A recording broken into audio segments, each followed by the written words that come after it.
Hello guys and welcome to Skynomics academy. मेरा नाम सुनील कुमार यादव है। और जैसे कि आप समझ पा रहे हैं कि भाई अब जो है आप लोगों के लिए बहुत ही इम्पोर्टेंट एक कॉन्सेप्ट निकल के आएगा कि भाई अब आपको ट्वेल्थ का जो प्रिपरेशन है वो किस तरीके से लेकर तो आप लोग इसको एज ए कॉन्सेप्ट मान के चलिए। क्यों? क्योंकि आपको समझना बहुत जरूरी है कि आखिरकार हम लोग ट्वेल्थ में बिजनेस स्टडीज को किस तरीके से पढ़ें। जैसा कि मैंने पहले ही बता रखा कि ट्वेल्थ इकोनॉमिक्स को किस तरीके से पढ़ा जाए, ठीक है, या फिर कौन कौन सी बुक को आप एज ए रेफरेंस यूज कर सकते हैं, और पूरे साल जो होगा वो मैं किस तरीके से यहाँ पर पढ़ाने वाला हूँ वो मैं आपको यहाँ पर बताऊंगा। ठीक है, तो जैसा कि आप जान रहे हैं कि आप लोग अब ट्वेल्थ में जा चुके हैं, है कि नहीं? आप लोग 2026 में जो 11th के बच्चे थे अब वो कहाँ पर चले गए भाई? ट्वेल्थ में चले गए। तो एक तरीके से अगर देखा जाए कि ट्वेल्थ वाले बच्चे जो हैं वो शुरुआत में बहुत ढीले सिले रहते हैं, तो भाई हमें ढीले सिले नहीं रहना है। हमें क्या करना है? हमें अपनी प्रिपरेशन को बहुत ही शानदार तरीके से ईमानदारी से आगे लेकर चलना है। उसमें सबसे इम्पोर्टेंट जो अगर सीबीएसई के बच्चों के लिए अगर बोला जाए, तो सीबीएसई के बच्चों के लिए अगर बोला जाए तो एक बात निकल कर आता है कि सर मैं जो कॉमर्स में हूँ, अगर मैं कॉमर्स मैंने ले रखा है, 11th में मेरा ठीक ठाक नंबर आया, तो ट्वेल्थ में हम किस तरीके से पढ़ाई करें ताकि एक अच्छा मार्क्स हम ला सके। पहली बात तो ये बात हमारे जहन में आता है कि आखिरकार हम लोग किस तरीके से, क्या सर हमें ऐसा तो नहीं कि कुछ भी पढ़ के निकल के चले चले, थोड़ा थोड़ा चले तो वैसे काम बन जाएगा? बिल्कुल काम नहीं बनेगा भाई। आपको सही तरीके से अगर डेप्थ में नॉलेज अगर आपको लेना है तो आपको थॉरली सारी चीजों को रीड करके चलना पड़ेगा। तो मैं इस वीडियो में ये बताऊंगा कि सिलेबस क्या है भाई आपका ट्वेल्थ बीएसटी का, बिजनेस स्टडीज का, जो कि सीबीएसई के लिए इंपॉर्टेंट है। और यहाँ पर हम लोग स्ट्रेटेजी डिस्कस करेंगे किस तरीके से आप जो है वो 80 मार्क्स में आप 75 प्लस जो है वो ला सकते हैं, अगर आप थोड़ा थोड़ा मेहनत हर रोज करते चले गए, लगातार आपने 8 या 9 महीने कर दिए तो। ठीक है, तो ये बात बहुत जरूरी है समझना, और जितना जल्दी शुरू करेंगे उतना ज्यादा अच्छा रहेगा आप लोगों के लिए। तो सबसे पहली बात हम बात करते हैं कि बुक्स के बारे में।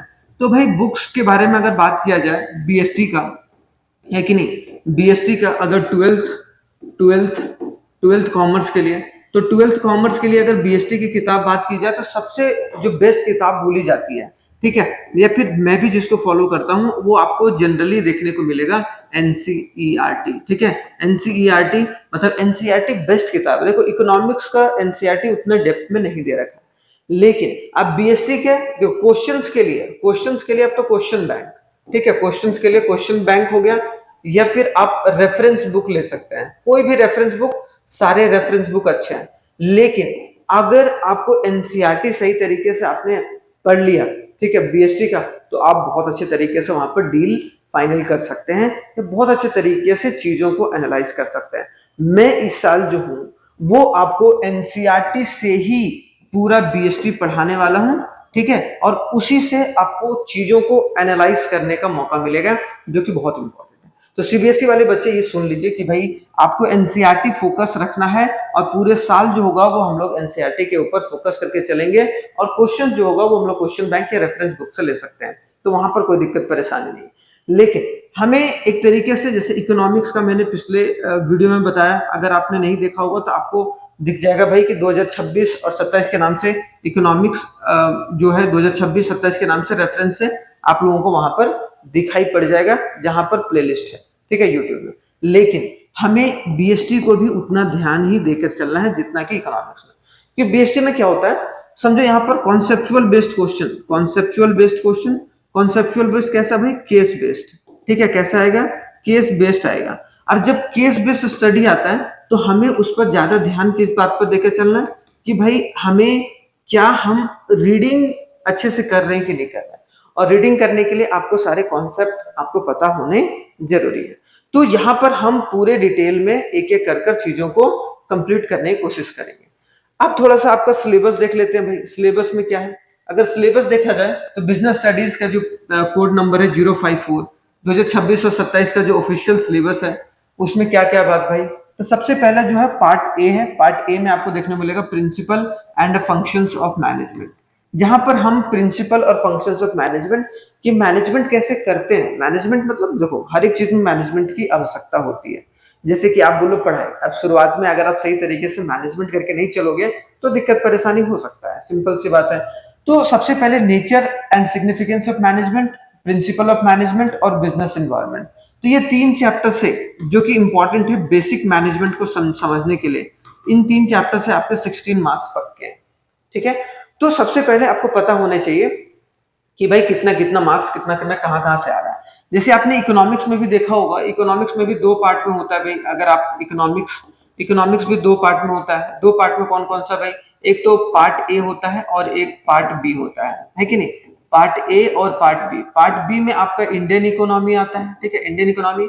और पार्ट ए में आपका मैक्रो इकोनॉमी आता है, ठीक है, मैक्रो इकोनॉमिक्स आता है। तो यहाँ पर सेम उसी तरीके से आपका ये भी पेपर 2 पार्ट में। पार्ट ए में जो होगा वो सबसे पहले 3 chapter, principle of management, nature and significance of management और आपका बिजनेस इन्वायरमेंट आएगा, ठीक है, क्लियर।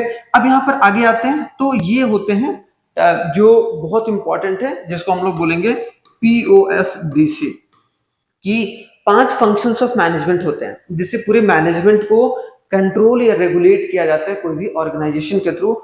उसमें सबसे पहले आपको देखने को मिलेगा planning, organising, staffing, directing, controlling. सारी चीजों को हम लोग एनसीईआरटी बेस्ड किताब से पढ़ेंगे। तो एनसीईआरटी बुक रखिएगा, एनसीईआरटी की किताब से आपको एक एक चीज देखने को मिलेगा यहाँ पर, क्लियर हो गया। तो सबसे पहली बात तो हमें ये बात समझकर चलनी है जो कि इंपॉर्टेंट है, क्लियर। तो ये चीज हो गया भाई। तो यहाँ से हमारा कितना मार्क्स का आ गया? यहाँ 14 मार्क्स प्लानिंग और ऑर्गेनाइजिंग से और 20, मतलब ये दोनों को मिला दे तो 34 मार्क्स आपके पूछे जा रहे हैं। मतलब इन 5 चैप्टर से ये 5 चैप्टर्स जो है वो आपको 34 मार्क्स इकलौता देकर जाएंगे। इसका मतलब है हमें सबसे पहले सबसे ज्यादा मोस्ट इंपॉर्टेंट फोकस इन पर कर चलना है, ठीक है। दूसरा, अगर पार्ट बी देखा जाए तो पार्ट बी में क्या है भाई? पार्ट बी में आपको देखने को मिलेगा कि पार्ट बी में हमारे पास है बिजनेस, फाइनेंस एंड मार्केटिंग, ठीक है, कि बिजनेस के फाइनेंस को कैसे करते हैं और मार्केटिंग कैसे करते हैं। तो उसके इस कॉन्सेप्ट को समझेंगे। सबसे पहले आएगा आपका, क्या आएगा भाई, कि फाइनेंशियल मैनेजमेंट किस तरीके से करके चलता है, और फाइनेंशियल मार्केट। तो फाइनेंशियल मैनेजमेंट और फाइनेंशियल मार्केट से आपका कितना मार्क्स का आएगा भाई? आपको देखने को मिलेगा 15 मार्क्स का देखने को मिलेगा। उसके बाद आपको देखने को मिलेगा मार्केटिंग मैनेजमेंट और कंज्यूमर प्रोटेक्शन से कितना? 15 मार्क्स का। तो कंज्यूमर प्रोटेक्शन बहुत इंपॉर्टेंट है, इसमें 2019 वाला कंज्यूमर प्रोटेक्शन एक्ट बहुत ज्यादा इंपॉर्टेंट है। तो हमने देखा भाई, सिंपल सी बात है कि 30 नंबर और आपको देखने को मिलेगा 50 नंबर, ठीक है। 30 नंबर पार्ट बी से और पार्ट बी से और 50 नंबर पार्ट ए से, ठीक है, पार्ट ए से। तो इन सारे कॉन्सेप्ट को हम लोग समझने की कोशिश करेंगे, ठीक है। अगर आप अभी तक पता नहीं है आप लोगों को, तो हम जो है वो आपको पीडीएफ नोट्स भी देंगे। एक तो आप हमारी एप्लीकेशन डाउनलोड कर सकते हैं, आपको दिख रहा होगा स्काइनॉमिक्स एकेडमी। कोई पेड कोर्स नहीं है भाई, पहली बार बता दिया मैंने कि यहाँ पर जो होगा वो फ्री आप लोगों को प्रोवाइड किया जाएगा। सारे कॉन्सेप्ट और सारे चैप्टर के कॉन्सेप्ट कहाँ पर मिलेंगे? आपको स्काइनॉमिक्स एकेडमी का ऐप मिलेगा, वहां पर फ्री कोर्स में जाइएगा और फ्री कोर्स में आपको दिख जाएगा भाई। वहां जैसे एक वीडियो अगर अपलोड होगा, ठीक है, आप वीडियो तो यूट्यूब से देखेंगे, लेकिन जो पीडीएफ होगा वो या तो आप एप्लीकेशन से लेंगे, सिंपल सी बात है, या तो फिर आप एक तरीके से वहां पर भी देख सकते हैं वीडियो। क्यों? क्योंकि वहां पर प्रचार नहीं होगा, ठीक है। आपका एडवर्टीजमेंट आ जाता है भाई बीच में, तो वो नहीं आएगा। सबसे पहली बात तो डिस्टर्ब नहीं होंगे आप। तो यूट्यूब पर भी आप वीडियो देख सकते हैं, और साथ ही साथ आप क्या है, और उसके बाद आपको देखने को मिलेगा कि टेलीग्राम चैनल भी ज्वाइन कर सकते हैं। आपको नीचे डिस्क्रिप्शन में भी दिख जाएगा टेलीग्राम पर कि भाई 12th वाला जितना भी चैप्टर्स है सारे, जैसे कि आपको बीएसटी हो गया, अकाउंट्स हो गया, इकोनॉमिक्स हो गया, ठीक है, इकोनॉमिक्स हो गया, इंग्लिश हो गया, इन सब सारे कॉन्सेप्ट, फिजिकल एजुकेशन हो गया, इन सब सारे के नोट्स जो हैं वो आपको टिप टू द पॉइंट मिलेंगे, जो कि टेलीग्राम पर या फिर आप हमारे स्काइनॉमिक्स एकेडमी के ऐप को डाउनलोड कर सकते हैं, ठीक है। तो यहाँ तक समझने में कोई दिक्कत परेशानी नहीं हुआ होगा। चलिए, थैंक यू वेरी मच, जय हिंद। मिलते हैं नेक्स्ट क्लास में, जो कि बहुत ही इंपॉर्टेंट होगा, जहां पर हम पहले चैप्टर को डिस्कस कर रहे होंगे और जहां पर चीजों को बहुत अच्छे तरीके से समझ रहे होंगे, ठीक है। चलिए, थैंक यू वेरी मच, जय हिंद। मिलते हैं नेक्स्ट क्लास में।